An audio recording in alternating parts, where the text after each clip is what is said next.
세상 모든 취업 이야기 비밀노트 톡톡. 오늘은 더빅스쿨의 이건 강사님과 함께합니다. 어서 오세요. 안녕하십니까. 네, 선 요즘 날이 부쩍 쌀쌀해진 것 같아요. 맞아요. 이렇게 쌀쌀해진 날에는 사실 따뜻한 라떼 생각나잖아요. 저는 네. 무조건 얼죽아입니다. 아, 진짜요? 아이스크림도 차갑게 네. 먹잖아요. 그렇죠. 저도 네. 약간 좀 얼죽한 스타일이긴 해요. 그렇죠. 저는 약간 네. 속에 화가 많아가지고 차갑게 먹어야지 속이 좀 풀어지는 느낌이. 그래요? 쌤, 근데 쌤 취향 이제 알았으니까 오늘 어떤 기업 소개해 주실 건지 좀 알려주세요. 네. 이게 얼죽아라고 했지만 네. 라떼가 더 맛있어 보이는 기업이죠. 사실 이제 그 어. 라떼에 들어가는 가장 큰 특징이 사실은 어떤 우유를 넣냐에 따라서 그 맛이 달라지고 네. 또 이 우유를 넣으면 맛이 엄청 좋아진다라고 합니다. 매일 유업 우유죠. 그래서 오늘은 매일 유업 2023년 채용 연계형 인턴 채용에 대해서 한번 알아보려고 가져왔습니다. 네, 최근 우유값이 올라서 좀 관심 있게 보고 있던 기업이거든요. 어떤 분야의 취업 공고가 올라왔나요? 일단은 이게 전체 전 분야 채용이라고 네. 생각하시면 좋을 것 같아요. 그냥 포스터 자체는 이제 영업 이렇게만 돼 있는데 사실 네. 이제 그 내용을 세부적으로 보면은 영업, 마케팅, R&D, 생산, 경영 지원까지 모든 부문을 다 채용을 하고 있어요. 그 네. 안에도 이제 세부적으로 디테일하게 나눠져 있는데 네. 이게 좀 단점 아닌 단점이라면은 이제 많이 뽑는 그리고 많은 부문에서 뽑는 대신에 그 각각의 직군 자체는 이제 한 자릿수 뽑는 게 사실이거든요. 네. 그래서 뭐야 이거 공채라고 해놓고서는 왜 한 자릿수만 뽑아라고 생각하지 마시고 네. 일단은 지원을 적극적으로 하셨으면 좋겠습니다. 좀 채용 연계형 인턴이라고 하셨는데 전환 기간이나 그 인턴이 끝나고 또 정규직으로 전환될 가능성은 얼마나 있는지가 좀 궁금합니다. 이게 사실은 뭐 가능성 맨날 이제 네. 회사 홈페이지에서도 많이 친구들이 물어봐요. 뭐 몇 퍼센트냐 이렇게 네. 물어보는데 사실 그 퍼센테이지는 매년 다를 수밖에 없거든요. 이게 뭐 어떤 특정 퍼센테이지를 해놓고서는 이 퍼센테이지 안에는 무조건 다 합격을 시킨다? 사실 그렇게 접근하기에는 네. 인턴으로 뽑았는데 일을 잘 못해요. 막 사고를 계속 쳐요. 그럼 네. 전환 못 시키는 거잖아요. 그쵸. 그래서 뭐 이거 퍼센테이지는 그렇게 중요하지 않습니다. 결국에는 이제 한 자릿수만 뽑기 때문에 네. 내가 얼마나 잘하는지가 중요하겠죠. 그리고 그 한 자릿수이기 때문에 오히려 전환율은 솔직히 말하면 굉장히 높을 수밖에 없어요. 그럼 뭐 여러 명 뽑아놓고 비교하는 게 아니라 한두 명 뽑아놓고서는 네. 이 친구들이 어떻게 하는지를 평가해가지고 문제가 없고 같이 잘 동화되면은 당연히 전환으로 쉽게 가겠죠. 뭐 그런데 이런 얘기를 한다고 해가지고 그러면 채용 연계형 인턴 이제 되기만 하면 최종 합의겠구나라고 생각하시면 안 되는 게 이 네. 채용 공고 이제 확정되는 시기가 이제 인턴 시작하는 시기가 1월 1일부터래요. 그리고 그 기간이 6개월이더라고요. 6월 30일. 네. 그러니까 뭐 한 1, 2개월짜리 인턴이어가지고 전환을 할지 말지 판단하라 그러면 좀 어려움이 있을 수 있겠지만 반년이나 같이 일해놓고서는 네. 이 친구가 같이 갈 만한 사람이다 아니다 판단하는 거는 팀원들이 충분히 할 수 있거든요. 그렇기 때문에 정규직 전환 여부를 이 기간 안에 결정하는 만큼 여러분들이 최종 합을 한다라면 6개월 동안 정말 영혼을 갈아 넣어서 네. 최선을 다해야 되지 않을까 싶습니다. 네, 그럴 것 같아요. 본인이 잘해야죠. 본인이 잘해야 네. 됩니다. 메일유업은 기본적으로 이 낙농품 제조회사로 좀 유명하잖아요. 맞습니다. 기본적으로 어떤 회사인지 소개 좀 부탁드릴게요. 제가 이제 그 라떼는 우유가 들어간다고 해서 대부분 네. 다 메일 유업하면 우유만 생각하시는 경우가 많은데 네. 이제 매출액만 보더라도 한 1조 5천억 정도가 되더라고요. 그러면 이게 단순히 우유만으로 발생하는 매출은 절대 아니겠죠. 그래서 이 우유 제품뿐만 아니라 앱솔루트 명작 이거 혹시 아시나요? 그 분유. 분유. 네, 분유도 팔고 있고요. 메일바이오나 뼈로 가는 칼슘듀 이런 것들도 사실 여기 주요 제품 중에 하나거든요. 근데 제일 특이했던 것 중에 하나가 이제 페레로 로쉐 아시죠? 초콜릿. 맛있죠. 이것도 메일 유업 겁니다. 그래요? 그렇기 때문에 이 굉장히 메일 유업이 그 이런 관련되어 있는 업체에서 시장 점유율이 굉장히 높은 편이고 네. 이 낙농업 그리고 특히나 이렇게 메일 우유 이런 것들 유기농 제품 같은 경우에는 시장 점유율이 지금 87% 정도 다다르고 있어요. 그렇기 때문에 영업이익도 생각보다 잘 나오고 있고 영업이익이 지난해 같은 경우에는 800억 규모 정도로 나왔다고 합니다. 네. 그래서 이제 규모 자체는 여러분들이 만약에 이런 식음료 아니면은 뭐 유기농 혹은 이런 우유 관련해 가지고 내가 네. 좀 취업을 하고 싶다라는 생각이 드시는 분들이라면은 당연히 가장 가고 싶은 기업이 되어야 된다라고 생각이 듭니다. 사실 이 우유나 유제품 등은 시장 상황에 민감하다고들 하잖아요. 네, 맞습니다. 근데 메일유업도 취준생들이 함께 평생 함께할 기업으로 조금 지원을 적극적으로 해볼 만한가요? 미래 세대들이 이제 네. 우유를 많이 먹을지를 제가 함부로 판단하기 좀 어려울 것 같긴 해요. 네. 근데 이제 다만 그래도 이분들이 어떤 전략을 취하고 있는지나 이런 것들을 살펴보면은 아 이게 가능성이 있겠다 없겠다라는 생각이 들겠죠. 네. 뭐 대표적으로 앞서 제가 앱솔루트 분유 막 이런 것들 얘기했는데 네. 분유 같은 경우에는 사실은 신생아 수가 굉장히 줄어들고 있어요. 한 불과 12년 전까지만 하더라도 출산율이 어느 정도 유지됐기 때문에 시장 성장이 계속 이루어졌는데 네. 지금은 많은 사람들이 결혼도 안 하고 많은 사람들이 저출산 하고 있잖아요. 인구 절벽, 인구 위기다라는 얘기도 나오고 있고 그렇기 때문에 솔직히 말하면 국내 시장 같은 경우에는 굉장히 줄어드는 게 사실입니다. 근데 과연 이 메일 유업이 그 국내 시장만 바라보고 있을까요? 절대 아니거든요. 이렇게 됐기 때문에 분유 시장 같은 경우에는 해외 시장에서 그 활로를 모색하다 보니까 수출도 굉장히 잘하고 있고 많이 네. 이루어지고 있습니다. 그렇기 때문에 수출 지향하는 거에 대해서는 한번 생각해 보셔야겠죠. 내가 10년 후에 미래에 국내 시장에서만 머무는 게 아니라 해외 시장까지도 활로를 개척하는 사람이 될지까지도 생각해 본다면 내가 미래가 있다 없다를 판단하실 수도 있을 거고요. 우유나 치즈 같은 경우에도 지금 뭐 온라인에서 오프라인에서 온라인으로 이제 시장이 많이 전환됐죠. 네. 그렇기 때문에 좀 더 고급류에 대한 수요가 많아지기 시작했습니다. 특히나 이제 해외에서 수입해 오는 그런 이제 유기농 냉장 이제 건강 시장 이런 것들은 계속해서 성장하고 있기 때문에 그에 맞춰 가지고 이제 메일 유업 같은 경우에도 뼈로 가는 칼슘 두유 같은 것들 그냥 굉장히 건강식 같은 것들도 굉장히 챙기고 있어요. 그래서 네. 그런 부분들도 눈여겨 보셔야 될 거고요. 제가 이제 제일 충격받은 건 이제 치즈인데 2021년 국내 치즈 소비량이 14만 7천 톤이래요. 근데 이게 수입량만 따졌을 때 14만 7천 톤이라는 건데 어마어마하게 먹죠. 거의 뭐 네. 고기만큼 먹는 것 같아요. 근데 이제 3년간 평균 7%가 증가하고 있다라고 하더라고요. 그러니까 시장 규모도 한 1.2조 되니까 계속해서 치즈 시장은 커질 수밖에 없다. 그래서 네. 유가공 시장에서의 메일 유업은 어느 정도 기회도 엿보고 있고 네. 분명히 침체되는 부분도 있지만 그 활로를 또 해외에서 모색하고 있기 때문에 저는 긍정적으로 바라보는 시각이 좀 더 많습니다. 그렇군요. 좀 기타 지원 전에 알고 있으면 좀 좋을 만한 이슈 같은 것들도 있을까요? 제가 이제 메일 유업을 좋아하는 이유 중에 하나인 네. 것 같아요. 이게 뭐 개인적인 사견일 수는 있겠지만 사실 이제 이게 한전에서 먼저 했던 건데 어르신들의 안부를 묻는 거거든요. 그러니까 이제 대표적으로 이제 전기 기업 이제 한전을 먼저 이 말씀을 드렸던 게 한전 같은 경우에는 어떤 집에서 전기세가 계속 낮아진다든지 갑자기 계속 나오다가 없어진다든지 네. 하면은 혼자 사는 독거노인일 경우에는 문제가 발생했나라는 생각이 들어서 그걸로 이제 점검을 가신다고 하더라고요. 그와 비슷하게 메일 유업도 2016년부터 어르신들한테 안부를 묻는 우유 배달 활동을 한다라고 한대요. 네. 그래서 이제 우유 매출의 한 1% 정도를 여기에 기부하고 있고요. 이제 그 배송을 갈 거 아니에요? 네. 전날 이제 배송했던 우유가 그대로 남아 있다.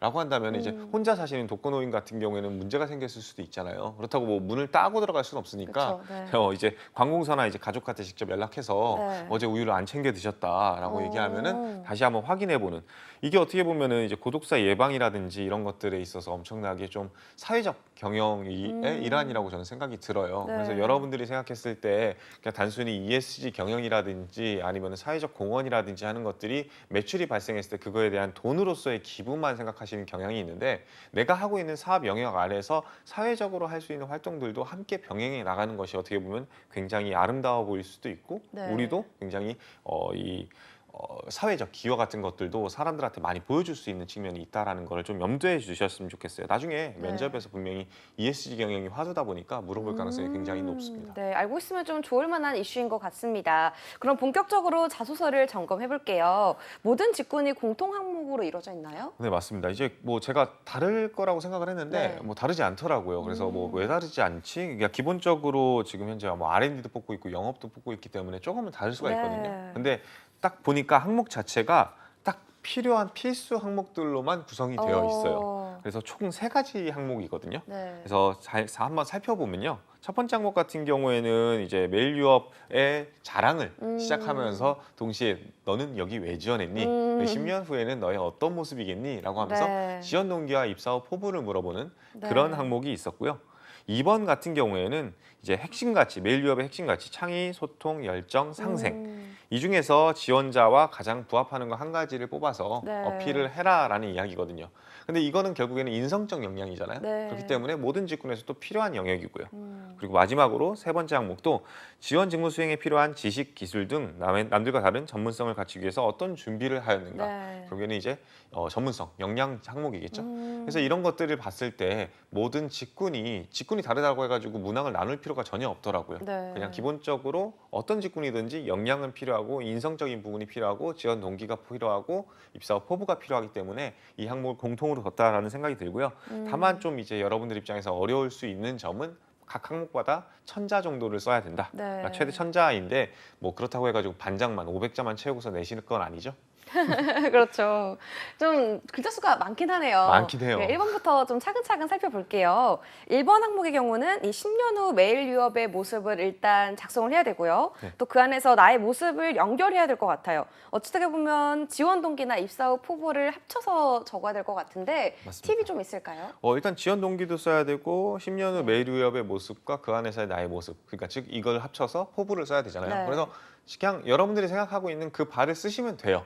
다만 너무 쓰기 어려우신 분들을 위한 팁을 드리자면요. 네. 사실은 이 문제의 정답이 나와 있다고 저는 생각이 들어요. 음. 자, 시작 단계에서 이런 얘기를 해요. 매일 유업은 유제품을 통해 국민의 건강한 삶을 만든다는 신념을 담아 출범을 하였으며 이 회사가 왜 만들어진지 아시겠죠? 회사의 목적이라는 게 분명히 존재하고 현재 그걸 위해서 어떤 노력을 하고 있는지를 알 수 있겠죠. 네. 그게 사실은 여러분들의 가치관, 직업관과 일치하는지 여부를 한번 판단해 보시면은 자연스럽게 지원 동기로 이어질 가능성이 높고요. 네. 그리고 지금 현재 유가공 제품을 통한 성장에서 그치지 않고 외식, 조리식품, 식자재 유통, 식문화 서비스 등 다양한 사업 포트폴리오를 갖춘 기업으로 성장하고 있다라고 이야기를 네. 했어요.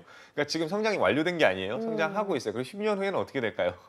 이걸 생각해 보시면 10년 후의 모습이 또 그려질 수밖에 없겠죠. 네. 그래서 지금 현재 노력하고 있고 어떤 분야를 파고 있는지를 보시면은 이게 뭐 100년 후의 이야기가 아니라 10년 후의 이야기이기 때문에 충분히 예측이 가능한 프로세스가 나오고 흐름이 나올 겁니다. 네. 그래서 그 사업의 다각화에 대해서 한번 염두를 해보시면은 내가 영업으로 지원하시는 분들 같은 경우에는 어떤 영업을 하게 될지를 한번 생각해 볼 수 있을 것이고 R&D를 하시는 분들이라고 한다면 어떤 부분에서 더 다양한 포트폴리오로 개발을 해낼지를 네. 보실 수 있을 거라 생각이 들어요. 네, 알겠습니다. 사업의 다양화를 좀 염두에 두고 작성하면 좋겠다라고 말씀해 주셨어요. 이번 항목은 핵심 가치인데요. 좀 고민이 될 것 같아요. 맞아요. 어떤 항목을 골라서 어떻게 풀어나가야 될지 팁을 좀 주실까요? 이게 사실 막 아주 많은 분들이 이제 이중 지원자를 가장 잘 표현할 수 있는 한 네. 가지를 선택하라고 하는데 여기서 오해를 해가지고 뭔가 인재상은 다 맞아야 될 것 같아가지고 억지로 꾸겨 넣어서 창의 소통 열정 상생의 인재입니다 이렇게 쓰는 경우도 있거든요. 근데 일단 한 가지 선택하라 그랬으니까 한 가지 선택하는 게 맞아요. 그럼 이제 두 번째 고민이 그럼 이 중에서 뭐가 정답인데? 정답은 없죠. 그렇죠. 이게 모두 다 좋은 단어잖아요. 창의성을 네. 갖고 있다, 소통을 잘한다, 열정이 있다, 상생을 한다. 다 좋은 중요한 역량입니다. 그렇기 때문에 어떤 역량을 선택하셔도 상관은 없습니다. 제가 봤을 때는 여기서 가장 중요한 포인트는 그냥 이거를 뭐 직무랑 연결지어서 연관지어서 이렇게까지 생각하지 마시고 네. 내가 경험이 있는가 없는가를 기준으로 잡으셨으면 좋겠어요. 일단 경험이 있는가 없는가의 전제 조건 첫 번째는 뭐냐면은 이거를 키우기 위한 경험이 아니라는 거예요. 그게 뭔 소리냐면 창의성을 키울 수 있나요? 뭐 웅진 막 이런 것들 막 공부해가지고 창의성을 키운다?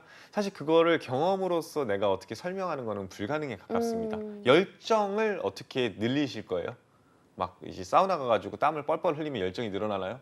이거는 설명할 수가 없어요. 그렇기 그렇죠. 때문에 내가 발휘했던 경험이 있는가를 한번 체크를 해보세요. 그러니까 열정을 발휘했던 경험이 있는가? 창의성을 발휘했던 경험이 있는가? 아니면 소통을 정말 잘해서 좋은 아웃풋을 냈던 경험이 있는가?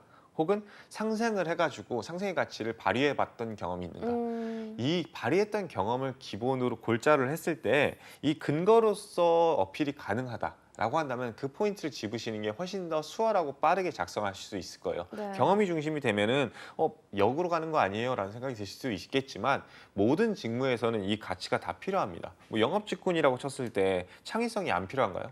그리고 그 점주들이랑 소통 안 필요한가요? 열심히 영업하려는 열정 안 필요한가요? 그 점주들과의 상생 안 필요한가요? 다 필요한 역량이거든요. 네. 그래서 다 함께 쓰셔도 상관은 없으니까 이 중에서 하나를 고르시되 당연히 경험과 사례를 바탕으로 작성을 포인트를 잡아라라고 말씀드리겠습니다. 네, 알겠습니다. 3번 항목의 경우는 전문성 항목이거든요. 좀 어떤 부분을 어필하면 좋을지 궁금합니다.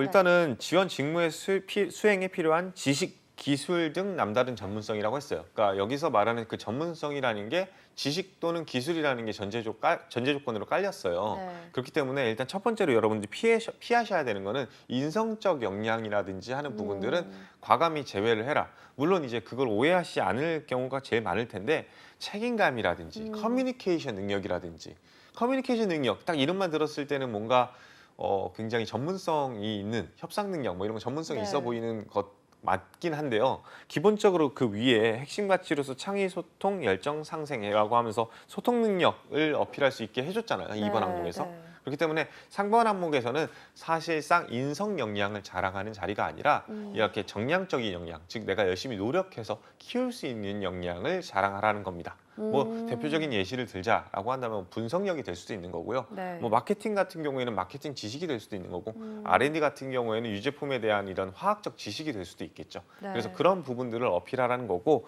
그에 따라서 어떤 힌트가 있냐면은 해당 직무에 적합한지를 어떤 준비를 했는지 에 따라서 이제 서술에 나가라고 되어 있어요. 그러니까 준비라는 거는 이 능력을 이렇게 키워왔다라는 걸 어필해야 되는 거예요. 천자나되기 때문에 저는 지식적인 측면과 기술적인 측면을 모두 아우러서 얘기를 했으면 좋겠고요. 네. 배우는 자리뿐만 아니라 그 습득이 단순히 이제 수업으로만 습득한 게 아니라 경험으로서 습득한 얘기까지도 함께 버무려서 쓰시는 것이 천자를 채우기에는 훨씬 더 수월할 거라는 말씀드리겠습니다. 네, 그럼 간단하게 이후에 있을 과정에 대해서도 조금 설명 좀 해주실까요?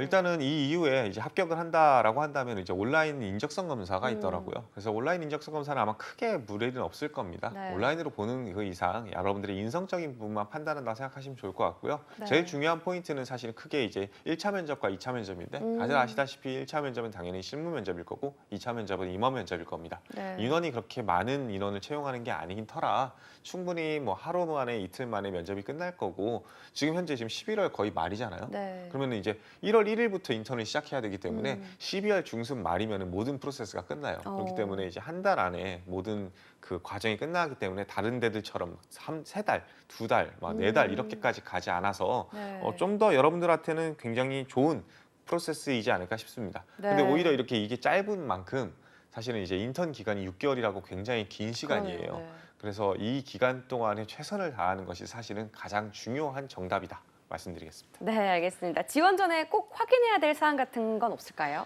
이분들이 사실은 이제 막 채용 공고문을 잘 안 살펴보는 경우가 있어요. 그래가지고 채용 공고문을 꼭 살펴보라는 얘기를 하고 싶거든요. 첫 네. 번째는 사실은 급여예요.